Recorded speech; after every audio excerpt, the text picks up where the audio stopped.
All right. Well, it seems that All right. Twitch. Well, it seems that All right. Twitch. Well, it seems that the streaming on XSplit is not allowing me to use my camera. It's another reason why I prefer OBS. So yeah, I'm just gonna make some comments here. Again, if you're looking at this, you should be in the HEX TCG channel. Instead, I'm just gonna give some of my comments while they're talking. I ate some of my lunch. I just put together some delicious hamburgers on the grill. And so, yep, just excited to watch this. We're doing the countdown. People have like little over an hour to put any further pledges up. I'm going to pull up the website here for the pledge page. Let's see what it looks like here.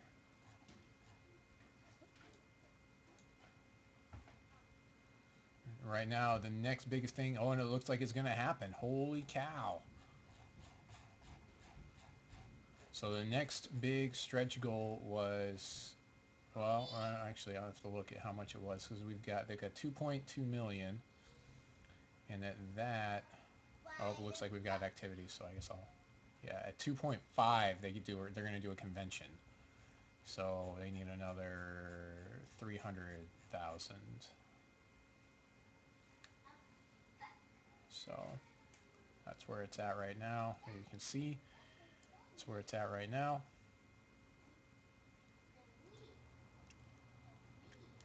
And again, for a convention. Hey everyone, sorry about the Hi. technical difficulties. XSplit and Twitch were experiencing some connectivity problems, which you probably saw, I believe, on Wednesday or Tuesday when we were having some problems with connectivity. Anyways, that was a system-wide thing, so we needed to patch our XSplit, and now we're on. So I'm William, I'm that's Phil. Phil, and we're both wearing baseball T-shirts.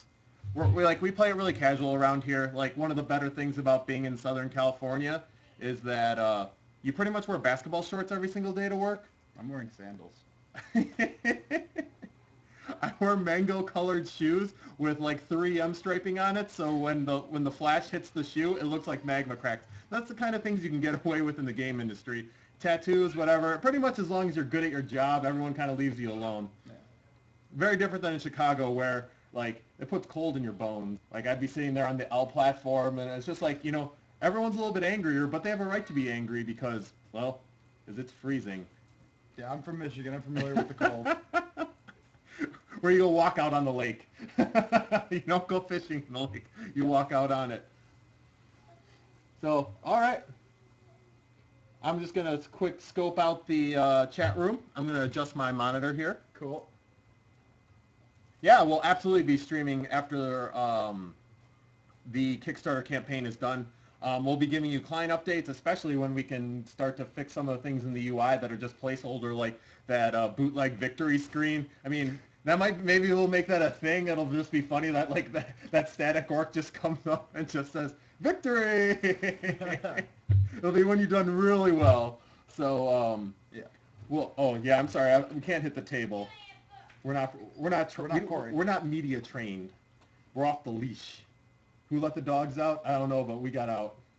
So yeah, we'll absolutely be streaming games as development allows. Clearly, the focus is on getting everything taken care of, getting that game polished and into your hands as soon as possible. Again, like I mentioned in yesterday's update, there was always that with projects like this, there's always that temptation to keep on adding on to features, being able to stack things, being able to like make promises because that's what the community wants. They want a bigger game, but Hex will always be growing. Like a lot of those MMOs you look at from where they were at release to where they are now, it's just very different games and they're much more rich, larger worlds, and that's what we're going to want for Hex. But we took the route where we wanted to be able to secure getting the game to you as soon as possible. So the majority of our later stretch goals were things that were not client-based, but we assure you we will be adding features to the game. Yep. So I have Sounds Phil about here. right. Yeah, Phil's both a designer and a developer. He's kind of a glue guy. I have a list of questions here that you'll see me scoping out. So how long have you been working on TCGs, and how did you get into the business? I started last year in January. I started out here. I've been playing games all my life, though. I played RPGs through middle school and high school. When Magic came out, I got into that. Played that for a while. I got into fantasy sports games, really heavy. Spent a lot of my 20s, just playing games and working jobs, and got pretty good at the WoW TCG. And I helped you with the basketball, with your fantasy basketball. You did. James Harden. Woo! I was on the James First Harden. pick. I was on the James Harden train real early. Yeah, he was my second round pick, and Will Brinkman was entirely to credit for that. So happy about that, and just been working here for about a year and a half, and really enjoying it. Really feeling like I'm getting my feet and being able to take care of everything that needs taken care of.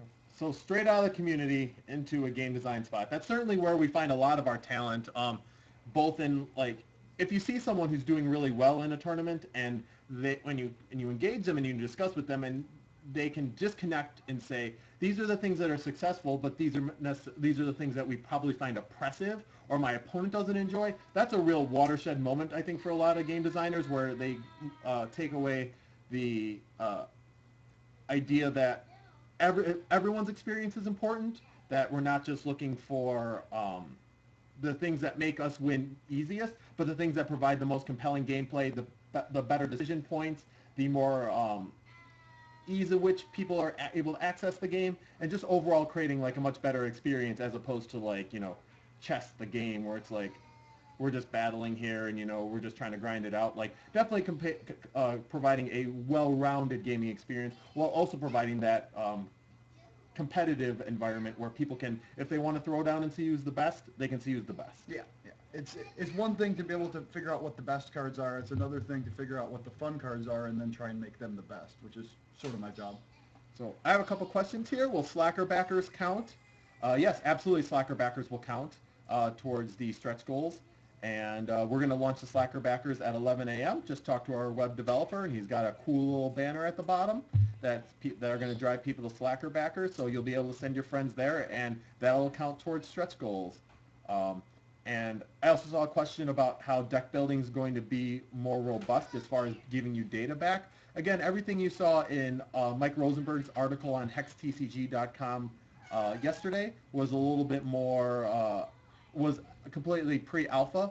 It's definitely designed to just give you a glimpse into what we're planning. So you'll definitely see more features, especially as we get our more math-oriented people working on that, to be able to provide data that everyone thinks is valuable and people are able to make decisions on, as well as letting you guys get your hands on it and being able to give us feedback and tell us what you want to see out of it, because ultimately this game is just as much for you as it is for us, because you're going to be the ones playing it, and you guys are the ones who have backed us in the beginning, and you were the ones that clearly came on before Hex was even a game.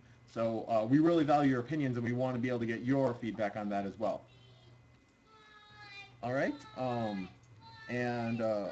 As far as building cards, for people out there who are designers, what would you say is the start to finish way a card is designed or built? Well, we start off by building the framework of the set. We decide, how many cards we want for each shard, how many troops we want, etc. That kind of stuff. And we go through, we build the skeleton. Then the designer goes through and just fills it up with raw material. Often you'll see things repeated in the first iteration. And as developers, we have to go through and kind of say, all right, pick one of these three, because these three are all basically trying to do the same thing. Then after that, we kind of focus on limited and try and make sure we get the commons and the uncommons in draft in a really good spot, and then shift focus more towards constructed later, where the rares are more essential.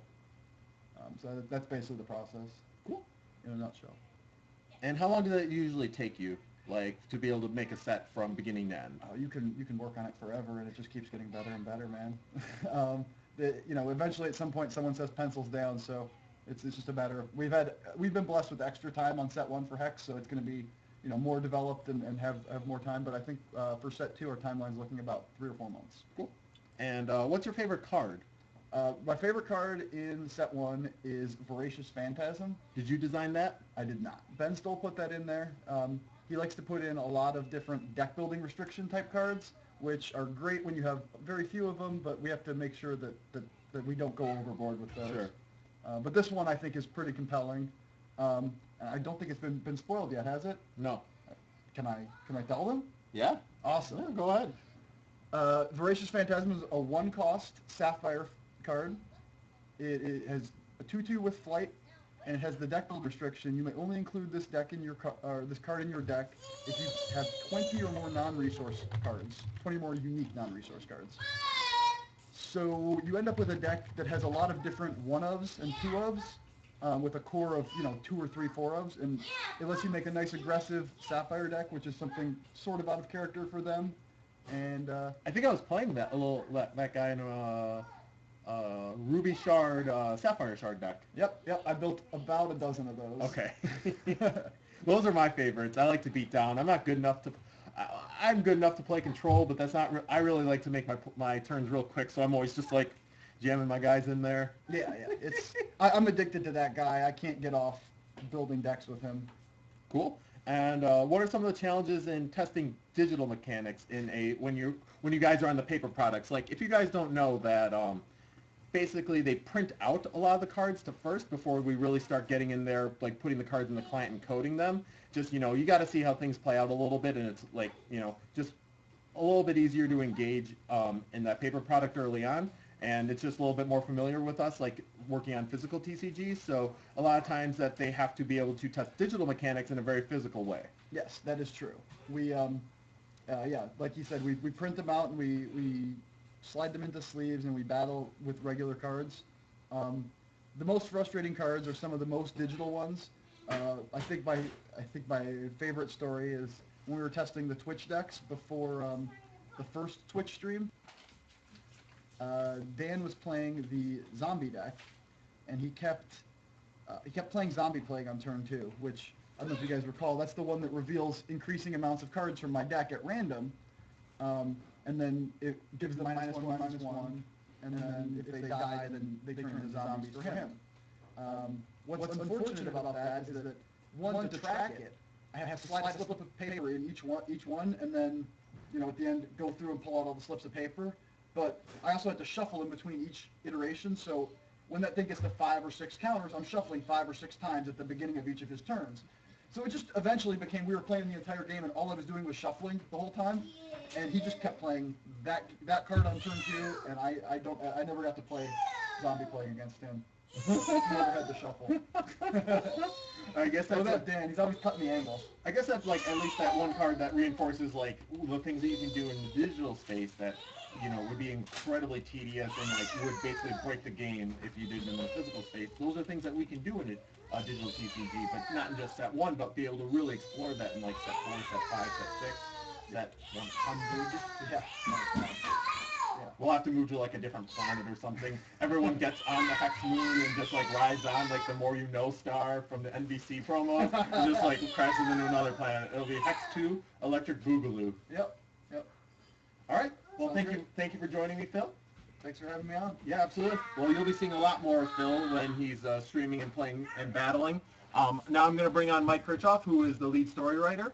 And so this is going to be a lore experience for all of you guys. He's the lore Goyle.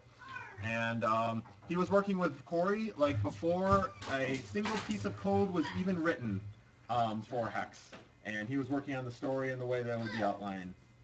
So how did it actually come about? Like, how were you and the rest of your team inspired by to be able to make Hex? Well, first of all, hello, Internet. Well, basically, when I came onto the project, Corey Jones had already mapped out the real basics of the story. He already knew that there was going to be this meteor that hits a planet and scatters all the gems, and he had the basic, basic primitive ideas for the 8 races, the player races. They've changed quite a bit since then, but the basic ideas were there. And so when he brought me on, he was like, we sat down and we thought, okay, how are we going to flesh out this world? What is this place? What are the conflicts and what are the motivations of the different races and characters? And so that's kind of where we started from. And we built the storyline to be scalable so that what we've already shown you is basically the world as it is when the players enter into it. there's a whole lot that we've built into the foundation or the structure of the world that we haven't revealed yet that will, for example, the number one question being, what is Hex? Where did it come from? Did someone send it? Is it sentient? We don't, I should say you don't know the answer to that question yet. But we built those foundational ideas into the story so that we can scale them as we progress. So that we're not just doing a Frankenlore and just building this Jenga tower of storylines. Hopefully, once we do get into set 100 that he was talking about, it will all come around and all make sense as a story.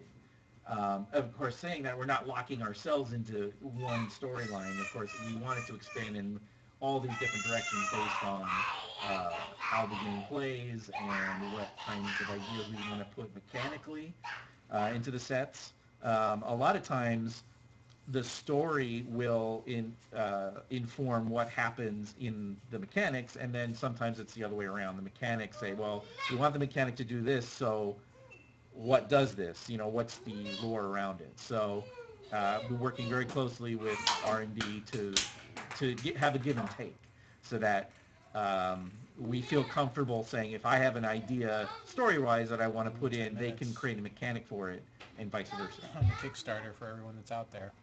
Can't hit the table. Did I do that a lot? No. Okay.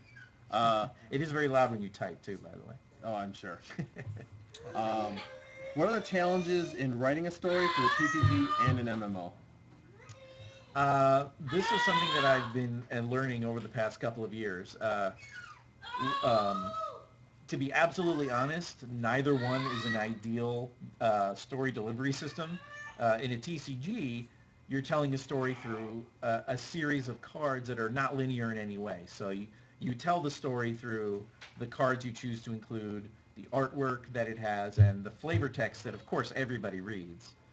And then for the MMO piece, it's a completely different style of storytelling because you're telling the story from the perspective of the player. The player is the one who creates their character, they choose their race, they choose their class, they go to the newbie area, and then the story launches from their perspective. And so those are two very different types of storytelling. So it's been quite a challenge to try to marry the two together in a way that really hasn't been done before. So it's been challenging, but also really exciting, and hopefully the TCG piece will not carry, but inform the MMO piece and vice versa in a really unique way. Like in the MMO part, you'll be wandering around and you'll meet this dwarf. And then as you play the TCG, you crack open a pack, and oh my god, there's the card of the dwarf that I met when I was doing that one dungeon, and isn't that cool? So those are kind of some of the opportunities we have to really integrate the two pieces of the game together. There's so many people to answer. All right, and will we be seeing additional races or classes in the future? Hopefully, yes. Yeah. We already have ideas for an additional Ardent race and an additional Underworld race that will be playable. I have no idea when. I have no idea if the races we have in mind are the ones that will end up in the game. But yes, we definitely want to scale both the races as well as the world itself. The main areas of the world that you'll be able to explore when the game releases is like any MMO, will be the basic area, and then as the game expands, the world will expand as well, and maybe you'll meet a different kind of human, or maybe you'll meet a different weird sect of elves who are doing their own thing. So yeah, we're definitely going to be scaling that in many different directions in the future. Cool. And I apologize about the bad sound. It seems like people have very different sound experiences. Some people hear it just fine, like when I'm on the stream listening to it and I'm moderating in the chat channel, I hear things just fine, but some people hear echoes, and we'll try to address that in the future, and we'll try to figure out what's going on. Like, our default is to blame the city of Irvine, California for its horrible, horrible internet. And we definitely have a solution for that soon. but No comment. they could result in some minor tweaks as well on our end. So again, it's something we're going to try to fix. Okay. All right. So all right, I'm going to have Corey come on and talk, and he's like currently getting some champagne ready. I think at the final count we are at 2.262 million, and 2.27. we also have about 6 minutes. 200,000 in PayPal donations. And in, like I said in the update about 30 minutes ago, because we allowed PayPal backers to be able to manage their pledge up to the same point that all the Kickstarter people could, we won't have a final number as far as like where our backers stand and total amount until sometime next week, as well as the way in which Kickstarter handles people whose payment bounces. They have up to 7 days to be able to remedy that. So we'll have a accurate number sometime late next week. So Awesome. All right. So yeah, because you Bring can Corey on. still All right. default Ladies and on gentlemen, the money you're going to Man of the hour, put towards Corey it. Jones. But I will not be.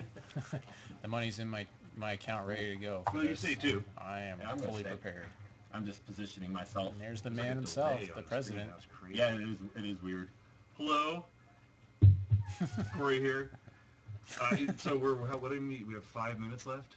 Yep. All right. 5 minutes.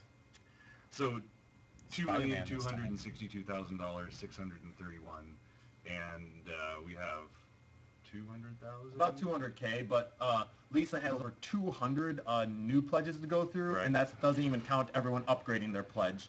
And some people had some questions like, will the Slacker backer count? Will the T-shirts count? We've already committed to that. We Right, said right. that all those amounts will go into the total amount to see if we reach our final stretch goal. Right. So hopefully within a reasonable amount of time, we'll be able to figure out exactly what the final total was and make an announcement. The last minute push on this is absolutely mind-boggling. Yeah. Like, I think we're close to 100,000, see or maybe another over 10K 100,000 for the drop. day already. Right. And that's just from late last night to 11 o'clock. Out of today. their This is 14 allowed absolutely 10K insane. droppers, they used to I have want to 15. say, Now they're went down to 14. thank you so much They have to 12. everyone who's jumped on board for this Kickstarter. You've heard me say thank you over and over and over again, and I'll keep saying it, and it will definitely, that gratitude is going to be what drives us in terms of decision-making for HEX moving forward. So we understand that having the community come together like this to make this happen is very special and very important. And when we look at how we're going to, sort of continue to support the community and Just grow this putting- game and make decisions about how the game should be developed in the future, one of the things I've talked about is that, every quarter I want to make sure we have some awesome feature we're putting into HEX. So and that's a hard thing, we have a lot of, like I've mentioned, I have a laundry list of stuff that we want to put into the game. And I'll say this, I've seen people on the forum say that HexCon was probably on that list. It was not. HexCon was absolutely a stretch goal for the Kickstarter only. That was not on our list of things. I mean, one of the things that's great about this game is that it's digital. And so, everyone is together all the time. And so the idea of live events is something we've talked about and wanted to do maybe at big things we go to, like, the PAXs and Gen Cons of the world. But putting on its own convention, I mean, we never discussed that until we started brainstorming out that sort of last amazing stretch goal. So that was not something that was already in the plan. But there are lots of things that are in the plan, like the stuff I talked about, you playing as a boss, or, all the league stuff. And I have a laundry list of things that are like that we want to add. And so the commitment is that if we are able to build a game that people love, and I think we are, and, people want to continue to play and want to continue to engage in, drafts and the PvE stuff, then we're going to keep making new features, and we're going to keep making the game better and better and better until there is really only one place to go if you want to play an awesome online TCG, and that's right. Really HEX. Dominate So, it. Planet's real big though, so we're all right. Well, with the story stuff, yeah, the planet is real big. When I said that we had 7 years worth of story outlined, I was not kidding, because when I sketched out the topography for the planet, I had to actually map out a planet, and so I wanted the topography to mean something in terms of the storytelling. So, like, why, hey, there's this lagoon here, and what does that mean? I mean, I just didn't want to draw random things on there, so I we tried to like actually come up with story beats and races and stuff going on all around the planet so that it could be informing the geology of it, because we needed to lock that down, because in the game you have that spinnable planet so you can actually look at all those places. So the cool thing will be being able to spin the planet around and look at those places that are very distinct. Like there's this one giant island with a huge cracked spider-webbed blast crater in the middle and all this glowing purple energy and rainbow energy coming out of it, and so it's this whole, and there's like a whole big story that we came up with around this one weird place. But you're going to see that place. $20 on this for game 5 can get years, you so so you're much. for all I that mean, it's time going to get you be 2 wondering, decks. like, what the How hell much is a that? starter deck worth? I mean, So we're down to the last 64 seconds. With delay at 60 seconds now. 60 seconds, okay. And so we're at 2.262. We should have had the special be Job comes in and like for the final countdown doing some magic display, and he just starts like, and we maybe could have licensed the song from Europe. So Right, there you go, perfect. missed opportunities. Thank you again. I mean, there's really nothing else to say.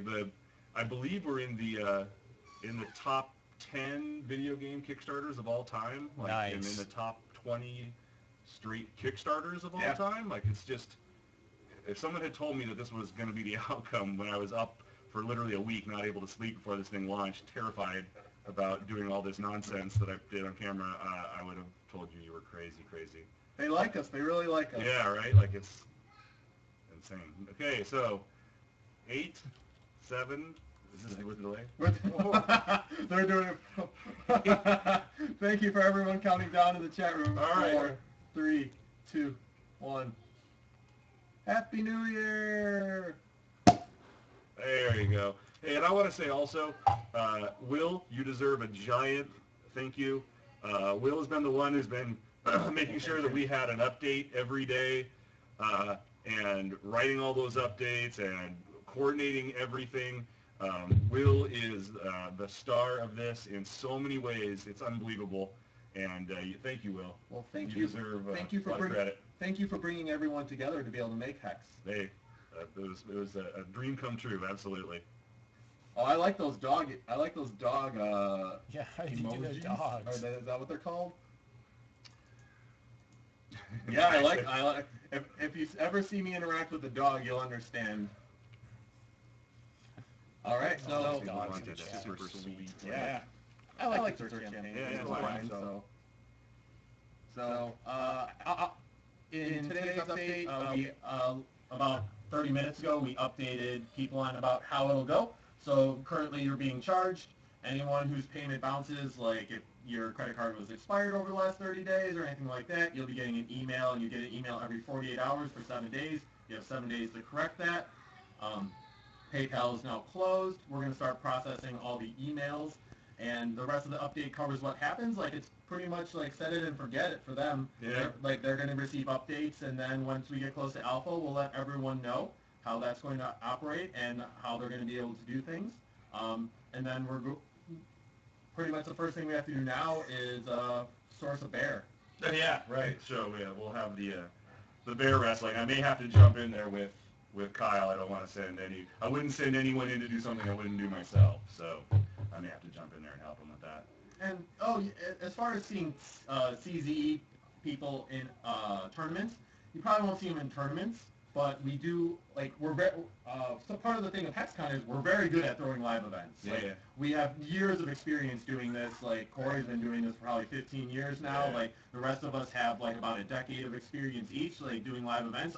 Most of the products we do are physical, so one of the things we like to do is do a bounty hunter event at every single event we do. And we like to bring people in, and they are allowed to play the games with the staff members, and they're playing against each other. And so, It's Ben Soul. Yeah. Sorry, I didn't mean to interrupt you. no, it's cool. Hey, Ben. Hello. Lucky sitting in my lap. Ben celebrating. Bring it on. I mean, Here, have some shit. Oh, thank you. So the bounty events, what people do is when they play against us, they can win extra prizes when they play against us, and one person is the bounty. Like if I'm the bounty and I'm playing against one of you, if you beat me, I'm like a raid boss. I drop loot for everyone. So those are definitely things that we can absolutely do in the physical space that our fans love in our physical events, and we'll be able to do. Yeah, it's super fun. Look at that funnel. 2262631. That's You know almost what Matt Hyra guessed. Yeah, Matt's a machine. He's on the road. One of his clones guessed, no, it wasn't Matt. No, yeah. See, they have a think tank of Matt Hyra clones. He's like a social rain man. Right, right. When PickTracks first put up the number after the day 2, when he put his first real projection, it was 216923 something, and I remember thinking, no way. I mean, like I was just such a I'm like, this like Yeah, I know. I this remember guy's thinking crazy. the same thing. I'm like, Yeah. what a pipe dream. There's no way. Oh my God, I know. At that point, it wasn't like it was good, but it was still like I don't know. Yeah. And so that it actually surpassed that Yeah. is No, I remember us talking about it, like mind-boggling. this is why Kicktrack is projecting this, but that's actually not going to happen. But then it's Right. it's so amazing. And Chris Woods, our resident engineer and genius numbers guy, built an actual program to monitor the progression of the Kickstarter. As any engineer would. Right, and then it's been a constant source of frustration for him because his line is not supposed to keep going up, and that's been one of the funnest things about all this is Chris's frustration about how well the Kickstarter's done. But this is not right because everything with Chris is either right or wrong. Yes, even yes. opinions. That's Yes. that's the right decision. I'm like that's Zeros and ones. Is that an Binary. opinion decision, Chris? No, it's the right decision. Like, teasing him about that is very fun. People are asking about surprise things. Like, I don't know about you guys, but I'm a big fan of Zappos. And, you know, like, there was amount of surprise things they do, like, with accounts and things like that. So, Oh. yeah. Oh, yeah. We love hidden secrets, and then having, like, that moment where one person gets, like, something that they had no idea was going to happen. Yeah. So Yes. those are lots of things you'll be able We to see probably in have our about games. 20 of those already built in the game. Yeah. And Yeah. one of them breaks my own rule about something. Like, we got all this crazy stuff in the game. Because every time we had come with that's one of the great things about being a small company doing a big project is that there's not a bunch of layers of nonsense between people who want to be funny and fun and creative and actually executing. And so Yeah. any kind of wacky idea we have, we're like, meh, put it in. Although this Kickstarter was a good lesson in unintended consequence, so we got to be careful about it, clearly. Clearly a growth moment for everyone. Yeah, right. Let's just give him a card with a shirt. Chris's reaction. Yeah, That's a terrible idea. What are you That talking was an about? amazing People love. move, yeah. Oh, People want somebody at stuff, the last you're like, minute you're put right. put down 10,000. And I didn't think it all the way through. It's hard. And Yeah. Chris was right. It's crazy. There was a lot of issues. The last minute. I love the rest of the world. I'm not so fixated on the U.S. You know, this game is going to be global, 100%. And aggregating everybody in the world that wants to play TCG in one place is one of the primary goals of the whole thing. It wasn't just, hey, everyone in North America. It was not Yeah, at all. you got to be Yeah. global these days. So, and I think our update addressed that. We had some other questions come up with merging of accounts. We're going to handle that as we get closer to alpha. That has a couple things that we need to work out. So we're not quite ready to be able to announce that, but like once we do, it'll go out to everyone, and everyone will know at the same time. The key, let me say something key about that is to gamers are gamers, and our job as the caretakers of this economy and this game is that we have to make sure that people can't game our systems and value everyone else's collectibles. And I remember that whole thing about it. And so with the multiple accounts and everything else, like, we have to be so buttoned up and so bulletproof so that no one can come in and take advantage. And one of the things I wrote was zero tolerance. If there's a bug, if you find a bug in the game and you report the bug or try to replicate the bug and then report the bug, that's not what I'm talking about. What I'm talking about is when you do something specifically to gain, most importantly, gain financial advantage over the rest of the people inside the game at their expense, I will have zero tolerance for that. Yeah, So if you I find agree. a bug and you want to report a bug or try replicating a bug, all those things, yeah, awesome.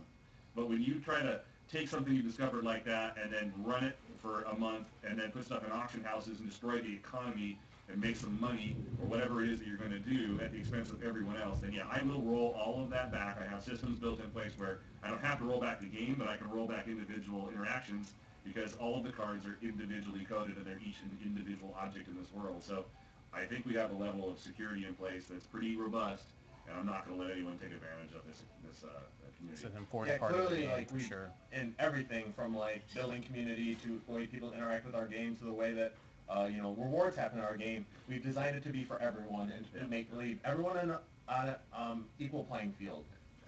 Everyone can access all the different parts of the game. Like we aren't just interested in, rewarding all the best players. We want to reward the best players for being good, but we want to make sure that everyone's having a good time, and that's a big part of that. Yeah, and no botting. I will do whatever it takes to stop botting. Because that's terrible. So no bots. And people asked about alpha. Again, it's a little bit too early to be able to say when alpha is. As you saw, sometimes our inspiration engine starts spitting out like the same artifact over and over again. Even with that bug, that card was awesome. That whole Yeah, experience. That card is sweet. What's going to happen? What's the next thing? And then how it changed the whole strategic landscape. I mean, like, watching that game, I loved that card so much. As much as I love Replicator's Gambit and all these other cards, seeing that thing in play got me so juiced. I can't even tell you. So we're also going to, Set 2 is going to be sweet. Also, it's official at this point. are we putting resources in packs? No. You just be able to get as many resources as you want. I mean, that's just, in the digital space, there's just no reason to ever put resources in packs. I mean, basic shards. Awesome. No Like, basic there's mana. just, you can have as many as Yes, you want. they're unlimited. They're accessible at all times in every format. It's frustrating. You're all thing so that Magic rich. has done over Until the you years. start abusing it and coming in and using up, like, I got my 1,000 card deck, it's all resources. We used up all of our resources. It's terrible. Oh, man. We're gonna have to go to like a solar power. But, Yeah, right. We're not gonna use gems. Just ran out of cards. Use the system. So I think that's it from us. Yeah. Thank you again. It's crazy. Yeah, We're going to continue. We told them we're going to continue to update the Kickstarter absolutely. every. Once per week, you'll get an update, and we'll let you know what's going on. It might be art one week, it might be a client update the next, and we're also going to be, interacting with everyone on our forums. So I encourage everyone to go to hextcg.com and register for our forums, because that's where we're going to be interacting with people, and that's where we're going to be able to address like concerns, and that's where we're going to be able to read constructive feedback and really take that to heart. So please start interacting with us there. You can tweet us at HexTCG, and you can like us on Facebook at HexTCG, and posting on our wall pretty much gets a response within a couple days. So, but again, the forums will be the primary point of contact. That's something we all have exposure to, and because we're a small company, we can be people are able to jump in and answer questions, and there aren't the extra layers of management. Yeah. Everyone's pretty much in touch with what's going on. So again, everyone, thank you, and we'll see you on the forums, and we look forward to the next update, and we'll let you know what all the final numbers are then, and where we're going from there. Yeah, absolutely. All right, thank you again deeply. We're all glad to have you on board, and again, this is very much just as much your game as it is ours. Like, you guys are in on the ground floor before Hex was even a thing. You believed in us, and we are so excited to have you on. We could not ask for a better community. All right. Thanks. Bye. Thank you.